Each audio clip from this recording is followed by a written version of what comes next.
আসসালামু আলাইকুম রহমতুল্লাহ। আমি এখন অবস্থান করছি আমার নিজের এলাকার নিজের রোড, যেটাকে কলেজ রোড হিসেবে সবাই চেনে, এই রোডে। বিগত সরকারের আমল থেকে এই রাস্তাটা খুবই অবহেলিত। বর্তমানে এই রাস্তার খুব বেহাল অবস্থা। রাস্তার মধ্যখানে গর্ত, বিভিন্ন সাইড এবং সব মিলিয়ে রাস্তাটাতে আসলে চলাচলের উপযোগী না। কোনো অসুস্থ ব্যক্তি, যদি আল্লাহ না করুক, ইমার্জেন্সি অ্যাম্বুলেন্স অথবা রিক্সা অথবা সিএনজি যদি রাস্তায় যাওয়ার জন্য বলে, কেউ আসবে না। অসুস্থ রোগীটা ওইখানে আল্লাহ না করুক মারা যাবে। বৃদ্ধ বাবা মারা রিক্সায় করে এখান দিয়ে যেতে পারে না। বিভিন্ন ডেলিভারির রোগী অর্থাৎ প্রেগনেন্ট মা বোনদেরও অবস্থা সেম একই অবস্থা। এ রাস্তার খুব বেহাল অবস্থা। বাজার থেকে কোনো রিক্সায় এ রাস্তায় ঢোকে না।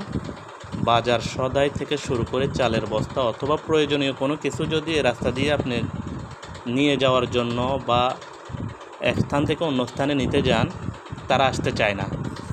তো এই রাস্তার এই বেহাল অবস্থা, তো যেটার জন্য মূলত আসা, সেটা হচ্ছে ভবিষ্যতে যখন এই রাস্তাটার জন্য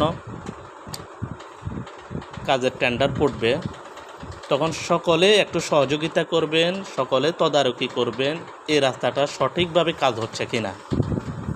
দীর্ঘদিনের অবহেলিত রাস্তা, সেজন্য আমি সবার কাছে অনুরোধ জানাচ্ছি, এলাকাবাসীর কাছে অনুরোধ জানাচ্ছি, ইয়াং জেনারেশনের কাছে অনুরোধ জানাচ্ছি, আমাদের নিজের রাস্তা, এটাকে সুন্দর করার দায়িত্ব আমাদের, তদারকি করার দায়িত্ব আমাদের। যে কন্ট্রাক্টর এই কাজটা নিবে, যে ঠিকাদারি প্রতিষ্ঠান এই কাজটা নিবে, তার থেকে সঠিকভাবে বুঝে নেওয়ার চেষ্টা করবেন।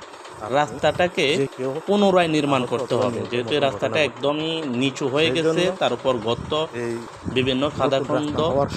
এই রাস্তাকে সঠিকভাবে তদারকি করবেন। 500, 1000, 2000 টাকার জন্য এই রাস্তাটাকে নষ্ট করবেন না কেউ। যারা কাজ করবে, কন্ট্রাক্টর অথবা যে ঠিকাদারি প্রতিষ্ঠানে রাস্তার কাজ নেবে, তারা 10,000, 20,000 টাকা দিয়ে হয়তোবা আপনাদেরকে দমায় দিবে। এই ধরনের কাজ থেকে সবাই বিরত থাকবেন। নিজের রাস্তাকে ভালোবাসুন, নিজের দেশকে ভালোবাসুন। নিজের এলাকার রাস্তা যদি সুন্দর করতে আপনি যদি পারেন, আপনি এই দেশটাকেও সুন্দর করতে পারবেন। সেজন্য বলবো, নিজের রাস্তার কাজ নিজেরাই বুঝে নিবেন। কোনো ধরনের টাকার কাছে নিজেরা বিক্রি হবেন না, কেউ কাউকে বিক্রি করবেন না। সবাই ভালো থাকবেন।